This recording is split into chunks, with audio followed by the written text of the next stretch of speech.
Mas Eclesiastes capítulo 3, o verso de número 1 e o verso de número 2.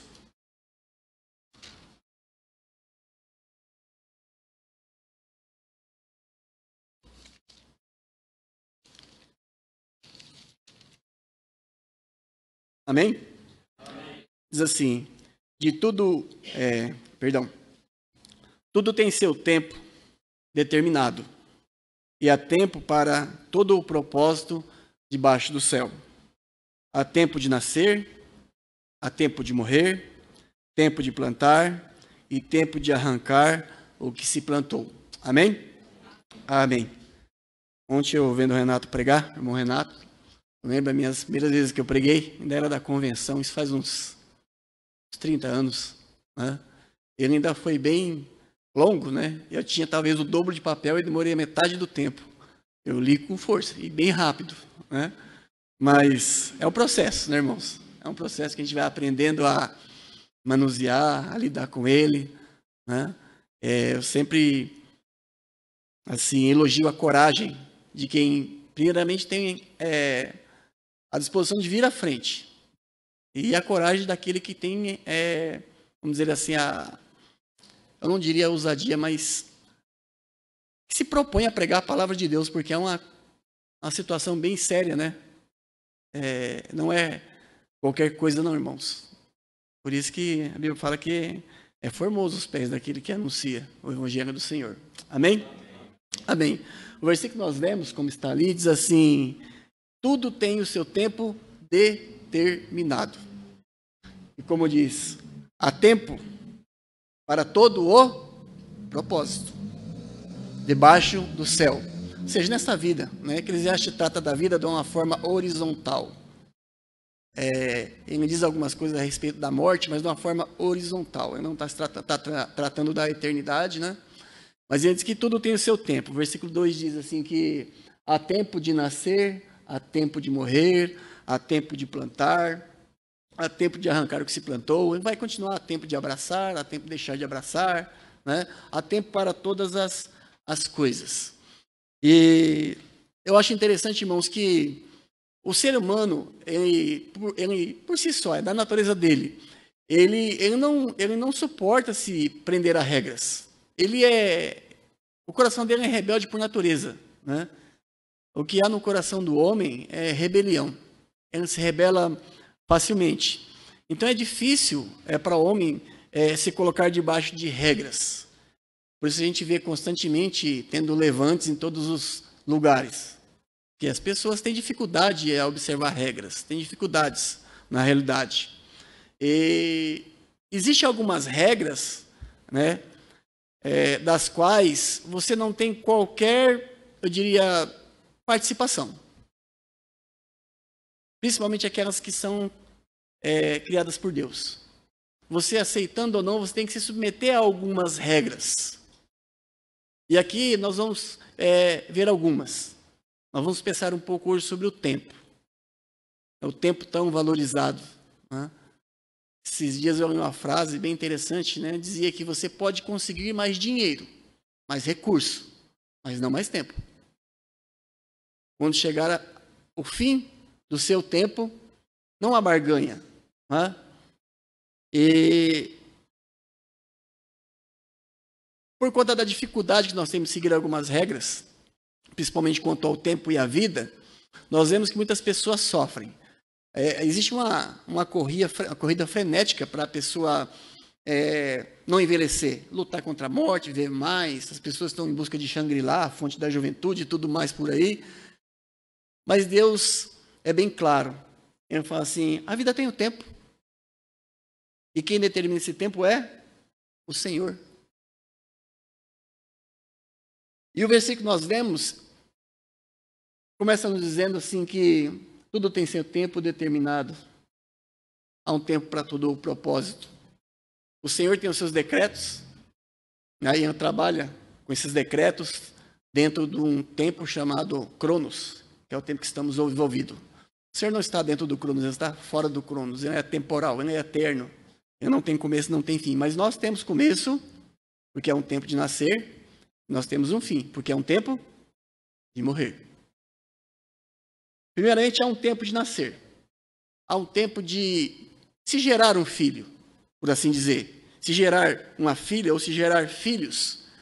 E com o passar do tempo, esses filhos gerarão filhos.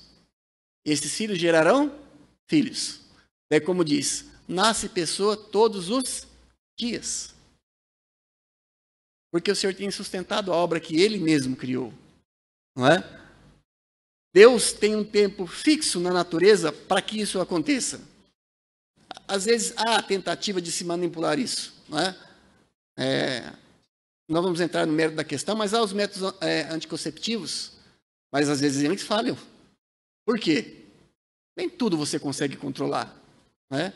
Há aquelas pessoas que querem porque querem ter filhos. Mas às vezes, mesmo usando a ciência, não conseguem. Não é?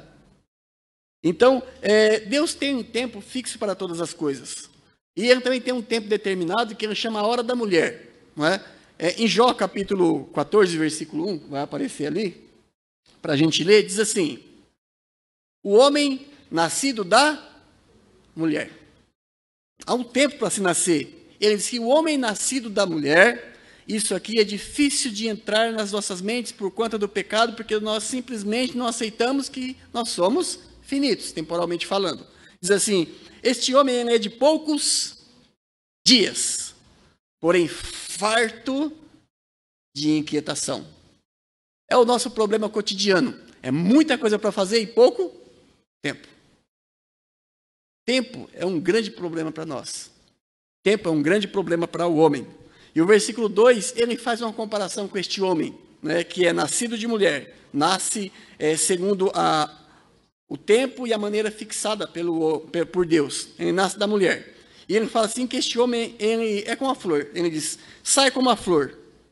E como a flor ele murcha. Tempo curto, né? Comparado com a flor. Foge também como a sombra. E não permanece. Irmãos, Deus tem criado tudo e tudo tem seguido o padrão com o qual Deus o criou. Nada fugiu do seu controle, né? Nós temos a tendência de pensar, e muitas pessoas até ensinam que Deus trabalha conforme a necessidade. Quando as coisas vão fugindo para o lado direito, ele puxa para o lado esquerdo. Vai puxando para o lado esquerdo, puxa novamente para o centro, para o lado direito. Mas não, Deus é perfeito. Tudo que Ele faz é perfeito.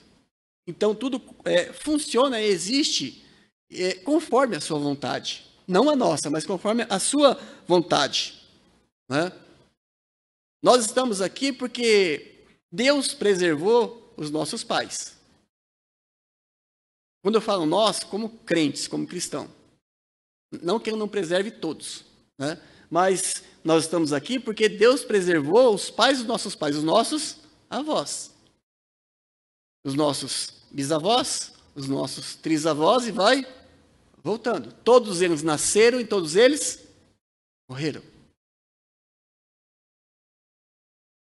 Então Deus tem criado o homem e o homem está então, ele existe dentro dessa vontade de Deus. Deus criou o homem desta forma. Não é? O homem gera filhos. É fato que se não fosse o acontecido do Éden, tudo seria diferente. Mas a realidade é que não é. E estamos, então, presos a essas leis fixadas, então, por Deus. Foi Deus quem criou o homem e é assim que existe. E é assim que o homem vive. A natureza humana, ela gira em torno dessa verdade, deste decreto de Deus. De que o homem tem que nascer e o homem tem que morrer. O homem é criatura de Deus, ele foi criado por Deus. O homem não nasceu do acaso. Né? O homem não veio do macaco, o irmão Renan não evoluiu de uma ameba, não. Somos feituras da mão do Criador. Somos feituras da mão do Criador. O homem não veio dessas coisas. O universo não surgiu de uma explosão cósmica, do Big Bang, mutações, evoluções, explosões. Não. Foi Deus quem criou o mundo. E nessa mesma palavra que ele diz que há um tempo para o homem nascer e há um tempo para o homem morrer, ele diz que há um tempo onde este mundo chegará ao seu fim.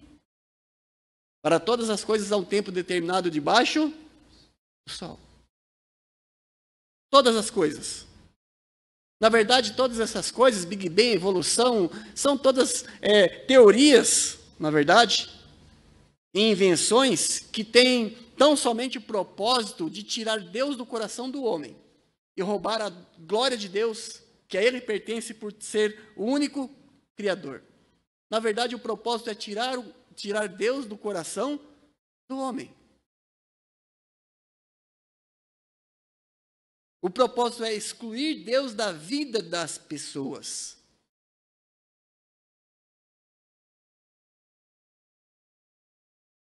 Mas nada fugiu do controle de Deus.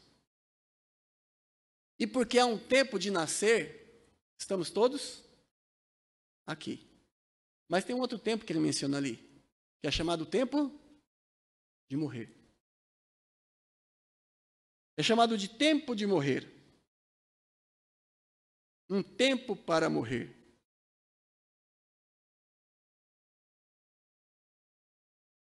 O tempo da vida do homem neste mundo.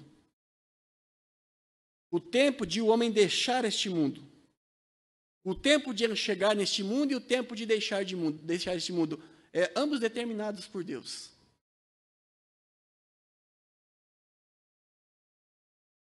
E isto é uma verdade para todos os homens. Quem crê, quem não crê, quem acredita em Deus, para o ateu, para o crente, para todos. Todos estão presos a esta regra de Deus. Todos estão sujeitos a ela. É uma verdade para todos os homens em geral. Todos os homens que vêm ao mundo, todos os homens que vêm ao mundo, é ordenado, ele está designado a morrer. É como diz lá em Hebreus 9, 27. Diz assim, como aos homens está ordenado morrer. Que Deus é quem diz. Aos homens está ordenado morrer. Só não morrerá aqueles que estiverem vivos na vinda de Cristo, né? Serão transformados, abrir e fechar de olhos, mas se não, aos homens está ordenado morrer. E como aos homens está ordenado morrer uma vez, vindo depois disso nós não vamos entrar nesse assunto, senão a gente foge do tema. Porque entre a morte e o juízo, não existe nenhum outro tipo de ação. Ou seja, ou você vai para a glória com o Senhor, ou você está no inferno. Não tem purgatório, não tem meio termo, não tem nada disso. Depois da morte vem o juízo. E ponto final. Tem um tempo determinado. Por exemplo, Cristo nasceu no tempo determinado por Deus. Exatamente no tempo determinado. No tempo que Deus disse que ele nasceria. Ou seja, a Bíblia diz que Cristo nasceu na plenitude dos tempos. Né? Gálatas 4:4 diz assim, mas vindo a plenitude dos tempos, que plenitude dos tempos? O tempo determinado por Deus, onde Cristo deveria nascer. Existe o Cronos, que é o tempo contado, e dentro do Cronos existem algumas plenitudes que é chamado de Kairos. Esta era uma plenitude de Deus, dentro do Cronos, onde ele determinou e pré-ordenou que Cristo viesse ao mundo. Então diz que, vindo à plenitude dos tempos, o tempo em que Deus preparou, aquela ocasião onde tudo no Velho Testamento apontava, aquilo onde todas aquelas sombras levavam, que era o nascimento de Cristo, né, o seu ministério, o seu martírio e a sua morte. Vindo à plenitude dos tempos, Deus enviou o seu Filho da maneira que ele determinou, ou seja, nascido de mulher. E ele fala aqui debaixo da lei. A lei que ele deixou para que o homem obedecesse, porém que o homem não obedece. Ou seja, a morte é uma forma estabelecida por Deus de lidar com o homem por conta do pecado. Cristo nasceu sob a lei. Ele nasceu sobre a lei, segundo a vontade de Deus, e foi morto no tempo de Deus e segundo a maneira de Deus. Aqueles que gostam de ler a Bíblia, né, conseguem ver que a morte de Cristo foi o cumprimento literal de várias profecias do Velho Testamento. Eu leio em particular o Salmo 22. Parece que o escritor do Salmo 22 era um jornalista que viajou para o futuro, assistiu à morte de Cristo e escreveu. Tudo determinado por Deus. Ele não podia ser morto nem antes nem depois do tempo determinado por Deus. A sua chegada não foi nem antes nem depois do tempo determinado por Deus. João 7,30 diz assim, amém? Diz, procuravam, pois, prendê-lo.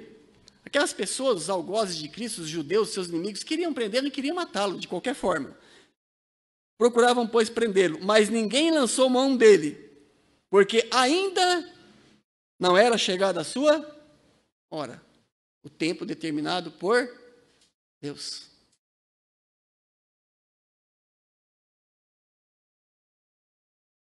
Existe muito debate filosófico se o homem morre antes do tempo ou não. Não é? Mas isso vale para todos os homens. Todos morrem, ou pela vontade ativa ou permissiva do Senhor. Ponto. O controle é do Senhor. O seu nascimento é um tempo ou um momento em que Deus ordena? Ou você conhece alguma pessoa que nasceu ao seu bel prazer? Ele determinou quando ele nasceria, que hora ele nasceria, de qual manhã ele nasceria, em qual família ele nasceria, em qual hospital. Você conhece alguém assim? Não. Na verdade, não existe, mas é a vontade de Deus que impera.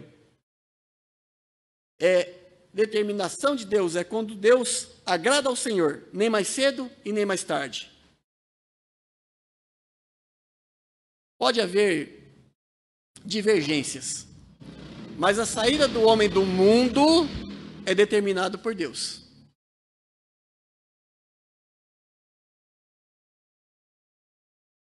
Há tempo de nascer e há tempo de morrer. 2 tempos. Mas eu queria falar sobre um terceiro tempo.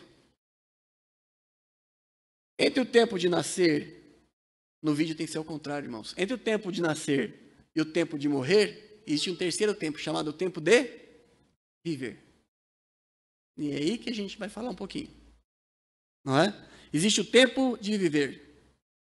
Toda a sua eternidade depende das suas decisões tomadas durante o seu tempo de viver.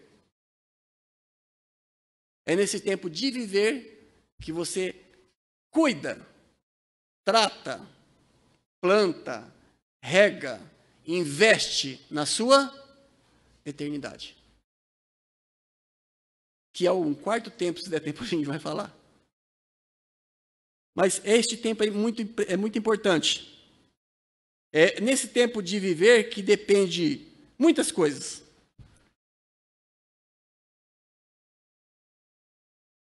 É nesse tempo de viver que você toma escolhas quanto à direção da sua vida. A direção que você escolhe nesse tempo de viver tem toda a importância e todo o peso. Nesse tempo de viver há diversões. Isso não é errado, dependendo do tipo de diversão, não é? Nesse tempo de viver há prazeres. Também não é errado, dependendo do tipo de prazeres. Paulo fala assim, aqueles que usam do mundo como se deles não abusassem. Nesse tempo de viver, há distrações. Porém, nesse tempo de viver também há deveres. Temporais e eternos. Deveres sociais e espirituais. Nesse tempo de viver também há compromissos sociais e espirituais, religiosos ou não. Bom seria se a gente pudesse destrinchar cada pontinho desse, mas não dá. Num culto só não dá. Mas existe também o tempo de responsabilidades. Esse tempo de viver pode ser um tempo de consolo ou pode ser um tempo de dores. Lembre-se, tudo isso depende da sua escolha. Existe um fato sobre as nossas vidas. Nós estamos exatamente onde nossas escolhas nos trouxeram.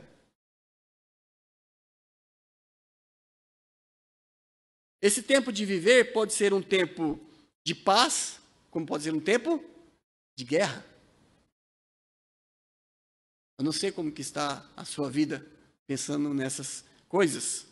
Esse tempo de viver pode ser um tempo de esperança, porém pode ser um tempo de desespero. Depende das suas escolhas. A gente vai falar mais adiante. Sua escolha foi estar ao lado do Senhor. Pode ser um tempo de viver agradabilíssimo, espiritualmente falando. Não é? Esse tempo de viver pode ser um tempo de deleites, como pode ser um tempo de dores.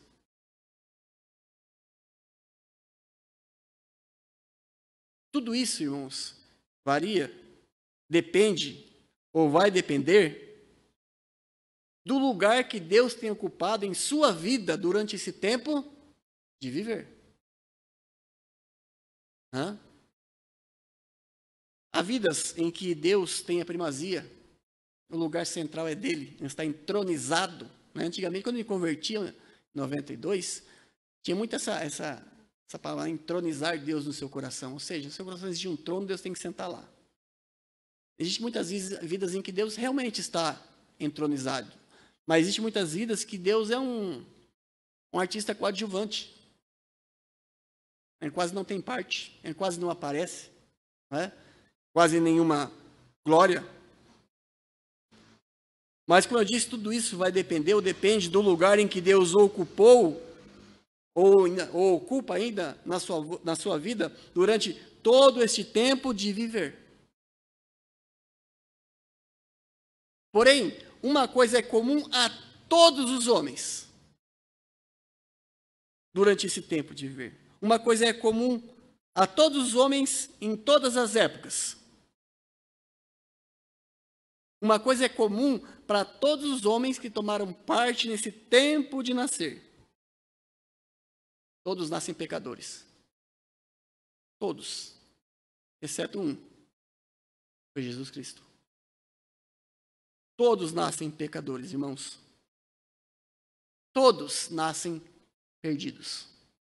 Todos nascem caminhando rumo ao inferno, à perdição eterna. Todos. Todos. Salmo 51:5, quando Davi escreve esse salmo, estava passando por grandes dificuldades, arrependimento, consciência pesada e tudo mais, Deus estava massacrando ele. 51:5 ele diz assim: eis que em iniquidade fui formado. Quando eu era pequenininho, um embriãozinho, foi se desenvolvendo, mas em iniquidade fui formado, e em pecado me concebeu minha mãe.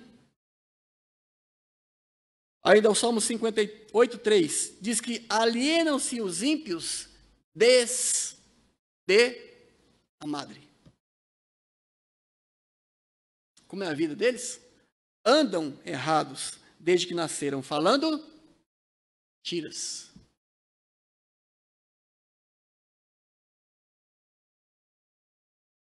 Assim nós podemos perguntar: qual a situação de toda a humanidade, de todo o homem diante de Deus? O homem é um pecador. Todos, sem exceção, são pecadores.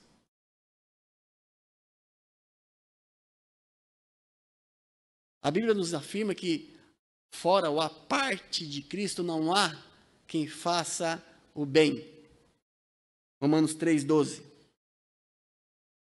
Não há quem faça o bem. Não há nem...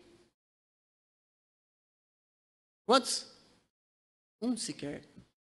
Alguém pega e me diz: mas pastor, eu ajudo, eu dou a comida para quem não tem, eu dou cestas básicas. Este bem é um bem segundo a Bíblia, segundo a ótica de Deus. Este bem seria uma obediência a Deus segundo a sua palavra. Não há quem faça o bem. Por quê?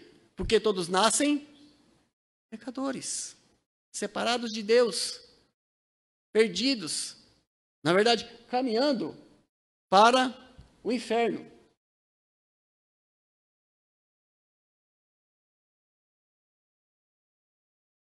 Então todos nascem pecadores, não há quem faça o bem, não há nenhum sequer, mas pastor, mas por que ninguém faz o bem? Não há ninguém que consiga fazer o bem? Não há. O próprio Paulo diz o porquê não há em Romanos 3:23, porque todos pecaram, separados, destruídos, longe estão da glória de Deus. Sim, o homem vem ao mundo e é um pecador, perdido, depravado e separado de Deus. E condenado ao tormento eterno do inferno. Isso, irmãos, precisa ser dito, porque a pregação do evangelho de hoje excluiu essas coisas. São só benefícios, não é? Só vantagens. E eu queria dizer para os irmãos que o pecado não é somente uma má ação, não. O pecado não é simplesmente um sentimento, o pecado não é uma emoção. O pecado também não é uma série de maldades contínuas. Não é. O pecado é rebelião. E é rebelião contra Deus. O pecado torna o homem inimigo de Deus. É aquela velha rebelião demoníaca encontrada no Jardim do Éden. O pecado é você fazer a sua vontade em sua vida em lugar de fazer a vontade do Senhor. Isso é rebelião, porque já existe uma vontade, uma lei vigente para que você siga, e você se rebela contra ela e faz a sua. Isso é pecado. Armatia, é errar o alvo.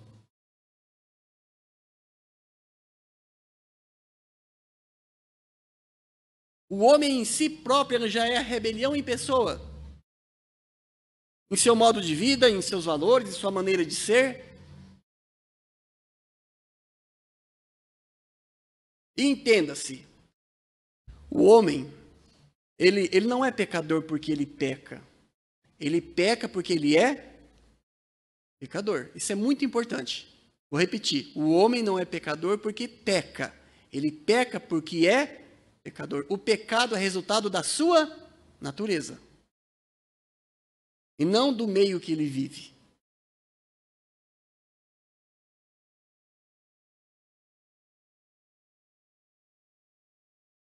Por melhor que a raça humana se ache, irmãos, por melhor que qualquer um se ache, Jesus disse que os homens são maus. Lucas 11:13 diz assim: pois se vós, sendo... Jesus chamou aquelas pessoas, aquela multidão de quê? De pessoas más. O homem, por natureza, ele é mau.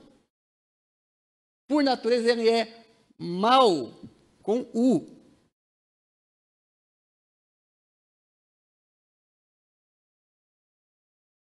Pois se vós sendo maus, e é Jesus que está dizendo aqui, se Jesus é Deus quem está dizendo assim, assim estas são palavras ditas por Deus.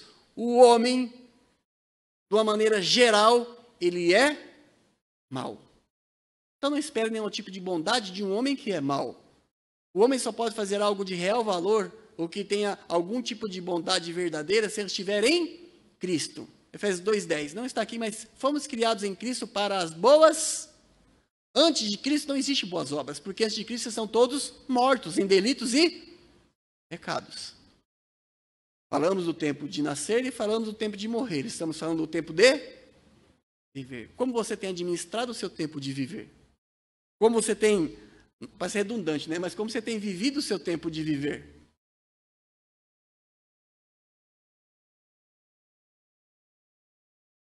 Irmãos, nós temos que entender uma verdade declarada abertamente pela Bíblia, de fácil compreensão. O homem não consegue, o homem não pode, ele não tem condições de fazer o bem por conta da sua natureza, aquela natureza pecaminosa com a qual ele nasce, essa natureza depravada. Jó 14:4 diz assim: quem do imundo tirará o puro? É claro que é uma pergunta retórica. Olha lá a resposta: ninguém. Por isso, qualquer tipo de bondade, qualquer tipo de ação boa, qualquer tipo de... qualquer pessoa que esboce alguma coisa louvável diante de Deus, vem por um trabalhar de Deus na vida dele. Isso só acontece quando a pessoa está em Cristo Jesus. Timóteo 2,15, essa é uma palavra fiel e digna de toda aceitação, que Jesus Cristo veio ao mundo para salvar os pecadores. Ele veio para salvar os pecadores. Mas quando essa ênfase é derrubada, o evangelho vira uma baderna. Não é? Romanos 8:8 ainda diz assim: porquanto os que estão na carne, diz o quê? Não podem. Entenda-se que estão na carne, aquelas pessoas que não têm Cristo. Os que estão na carne não podem, não conseguem, não têm a capacidade e até mesmo não querem agradar a Deus. Quando nós pensamos nessa verdade, muitas coisas caem por terra, não é? Principalmente aquelas caridades que são feitas.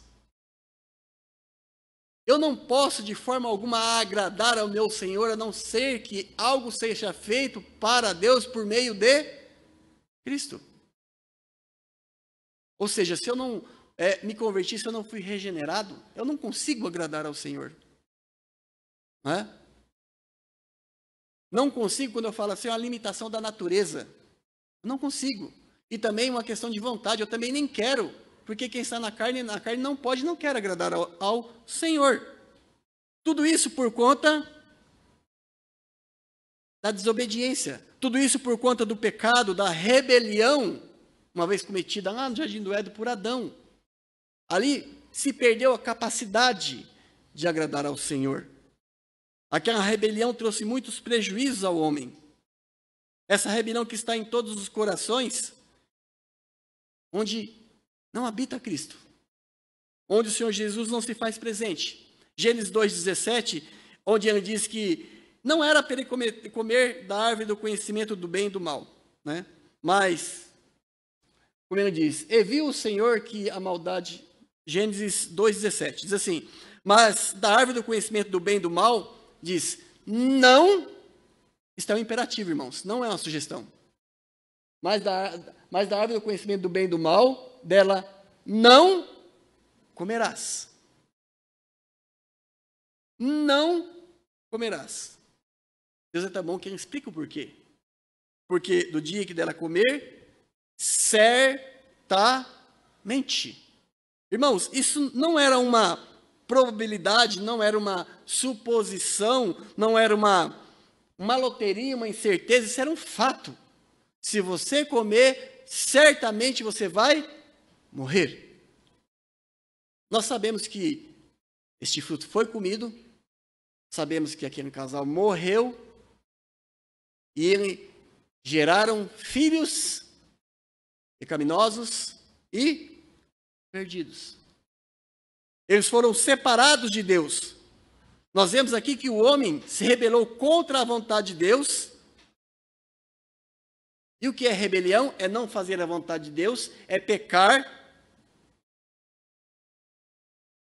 E a consequência dessa desobediência, não é que o homem morreu espiritualmente.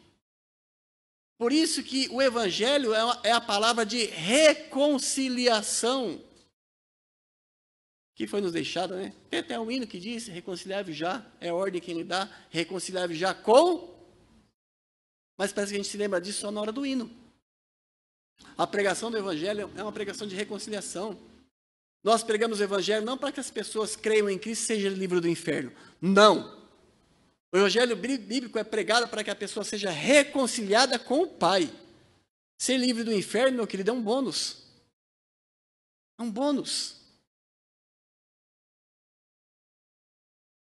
Romanos 5,12, que é bem conhecido, diz: portanto, como por um homem, Adão, entrou o pecado no mundo, e pelo pecado entrou a morte, assim também a morte passou a todos os homens. Dá aquela explicação que é feita com um desenho, né? Por isso, todos pecaram. E você precisa lidar com este pecado enquanto você tem a oportunidade de estar nesse tempo de viver. No tempo de viver. Esta é a condição do homem natural em todo o seu tempo de viver. Pecador, depravado, perdido, separado de Deus e caminhando em direção ao tormento eterno. A pessoa nessa condição, ela não precisa de dinheiro. Ela não precisa de dinheiro. Ela não precisa de amigos, ela não precisa de diversão, ela precisa de Deus. Ele precisa de perdão dos seus pecados. É isso que ele precisa na realidade.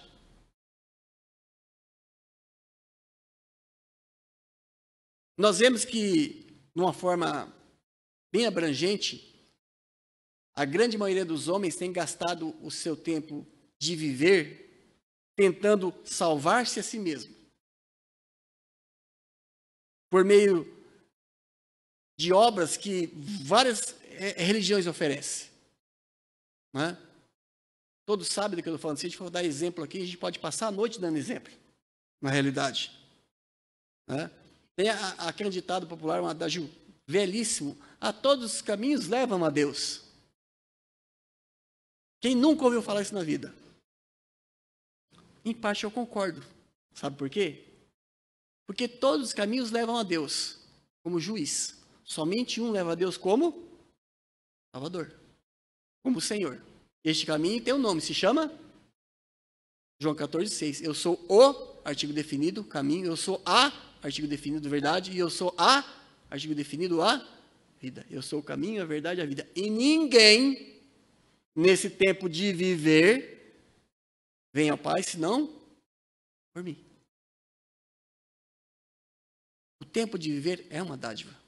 O tempo de viver é um tempo de oportunidades, dado a nós pela misericórdia de Deus, mas controlado por Ele.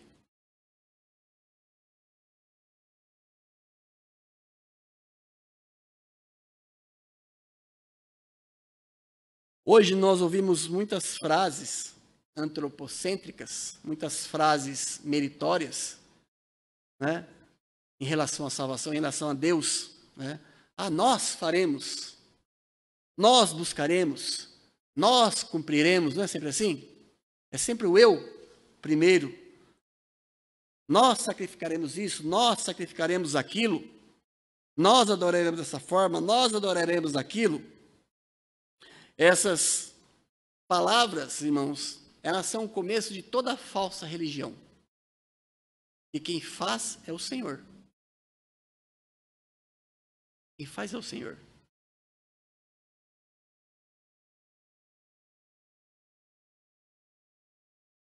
As tentativas dos homens, por suas próprias forças, tentarem buscar e salvar ao Senhor, a si próprios, todas essas tentativas estão condenadas, fadadas, né, a dar errado.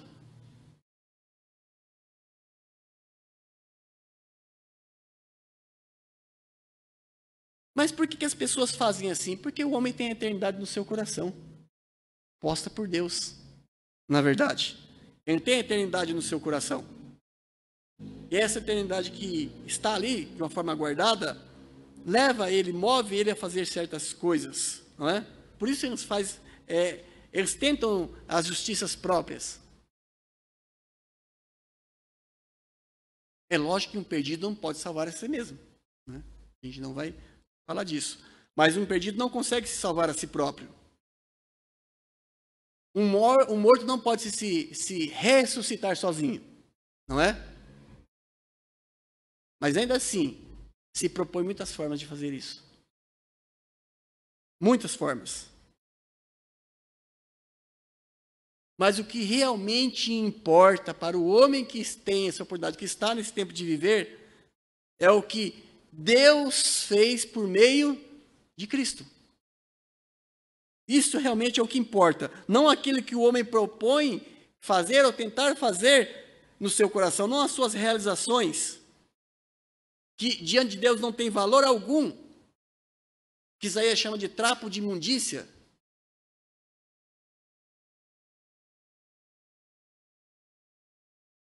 Elas não servem para nada. Apenas a graça de Deus manifestada em Cristo pode nos salvar. Pode salvar o homem, pode salvar você que está entre o tempo de nascer e o tempo de morrer. Só que como tudo tem seu tempo, esse tempo terá um fim. Mas só Cristo pode. Gálatas 6:5 diz assim: Gênesis 6:5. Viu o Senhor que a maldade do homem se havia multiplicado na terra, e era mal todo o desígnio do seu coração. Mas o que isso tem a ver com o que o Senhor está falando? Isso é só o que o homem consegue fazer sem Cristo. É só. Maldade. Ele só consegue fazer maldade. Viu o Senhor que a maldade do homem se havia multiplicado. E que era mal o desígnio, o propósito de todo o seu coração. É isso que o homem consegue fazer em sua vida longe de Deus. Fora da vontade do Senhor.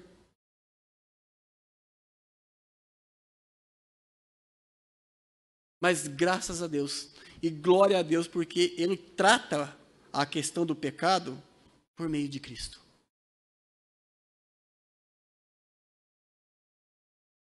Irmãos, o pecado é perigoso demais. Não dá para brincar com o pecado. O pecado causa morte. O pecado trouxe a separação entre Deus e o homem. O pecado, ele gera dor. O pecado, ele gera dificuldade. O pecado, ele traz o choro. O pecado, ele traz a angústia. O pecado, ele traz o sofrimento. Ele traz a desesperança. E, por fim, o pecado trará a condenação. Por isso, Jesus Cristo teve que morrer pelo homem pecador. Ele deu a sua vida em substituição como sacrifício, um sacrifício remidor. Ele comprou, ele resgatou o homem.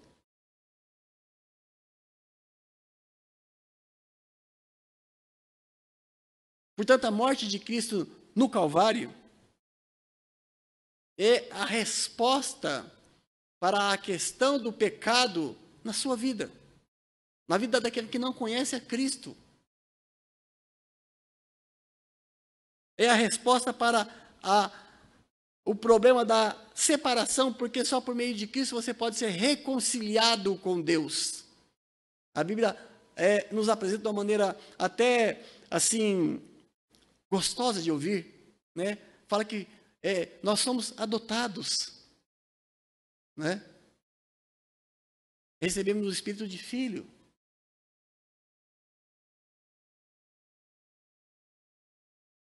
Mas isso é para aquele que crê.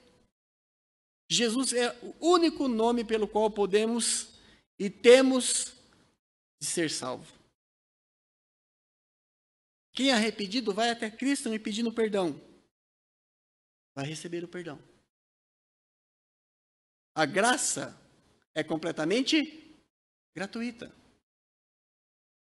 Mas isso só está ao teu alcance durante o seu tempo de viver. Esta graça tem um prazo. Ela também tem um tempo. Não é? Esta graça de Deus é um presente a cada um. É um presente a todo aquele que confessa a sua pecaminosidade diante de Deus. É para todo aquele que se arrepende do seu pecado, é para todo aquele que confia no sacrifício de Cristo como se fosse o seu próprio sacrifício. É para todo aquele que realmente abraça a mensagem do Calvário. Aquela morte feita uma só vez, aquela morte que é eficaz, como diz Hebreus capítulo 9, 10, um único sacrifício.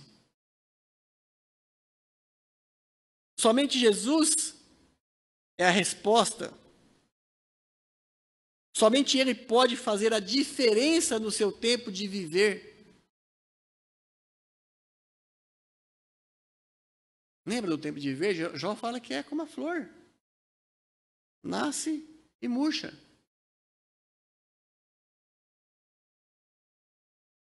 Somente Jesus pode fazer essa diferença. Somente Ele é a resposta em seu tempo de viver, em sua vida. Somente Ele pode mudar seu tempo na eternidade. 1 Pedro 2, 24 diz: levando Ele mesmo, está se referindo a Cristo, levando Ele mesmo em seu corpo os nossos. Lembre-se, quem está vendo aqui é Pedro. Pedro era um salvo. Isso aqui não é para todo mundo, irmãos. Levando sobre o seu corpo os nossos, em seu corpo os nossos pecados sobre o madeiro. E ali, naquele madeiro, com a sua morte, ele estava sofrendo a penalidade da lei, em lugar de todo aquele que crê. Para que, mortos para o pecado, em Cristo, pudéssemos viver para a justiça. E pelas suas pisaduras fomos. Se você voltar um pouco antes, você vai ver que ele está falando de pecado. Não é que ele está levando a nossa doença e ninguém vai ficar doente, não. Que nem ensinam por aí, tá bom? Tem um contexto, por favor, leiam, para não pensar isto. É justamente isso que João também nos diz, em João 1, 29. Eis o Cordeiro de Deus que tira o pecado do mundo. Como você tem lidado com o pecado durante o seu tempo de viver? Como? Caminhar para a gente encerrar, eu quero enfatizar que o tempo da graça é para o tempo de viver. O homem que não está salvo ou que não é salvo, ele não vai alcançar a glória de Deus. Ele permanecerá perdido, eternamente condenado diante de Deus e separado de Deus. Se ele não crer em Cristo. Porque a porta que atravessa o tempo de morrer se chama Jesus. Eu sou a porta. Quem entrar vai achar o quê? Pastagem.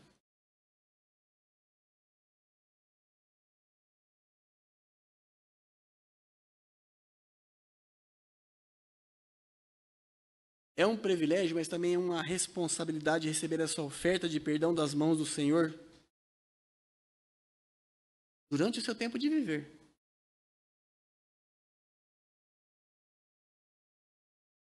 Portanto, eu digo a você, confesse e conte as suas culpas e pecados em sua vida a Ele. Arrependa-se. Peça-lhe perdão. Confie em todas as suas promessas. João 6,37 ele diz: o que vem a mim de maneira nenhuma lançarei fora. Atos 16,31 diz: crê no Senhor Jesus e será salvo tu e a tua casa. 1 João 9 diz: se confessarmos os nossos pecados, ele é fiel e puro para nos perdoar o pecado e purificar de toda a justiça.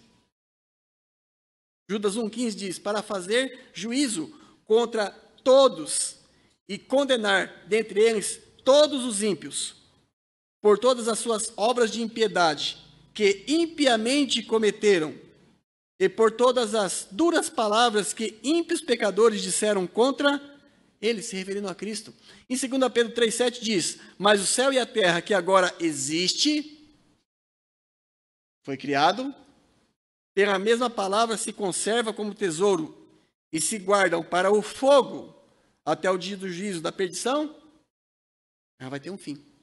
Né? Existe uma preocupação ecológica, estão acabando com o boto rosa, está acabando com a floresta, a camada de ozônio. Eu digo para você, que é crente, fique tranquilo.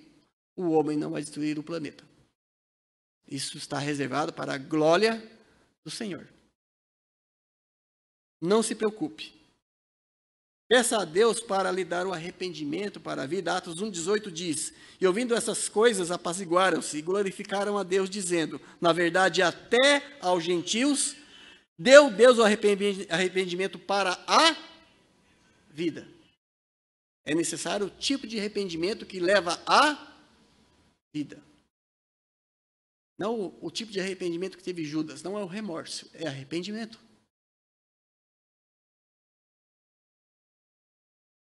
Vocês entenderam bem? Justamente você precisa de Cristo durante o seu tempo de viver. Não vai, a gente fala quarto tempo, porque existe um quarto tempo que se chama eternidade. E ela chegará a todos. E ela pode vir como grande misericórdia, bênção e glória, mas ela pode vir como grande tormento e sofrimento. A sua eternidade depende das suas escolhas durante o seu tempo de viver. Use com sabedoria esse tempo de viver. E aproveite as oportunidades que Deus constantemente, diariamente, tenho certeza, tem lhe dado. Amém? Deus abençoe os irmãos.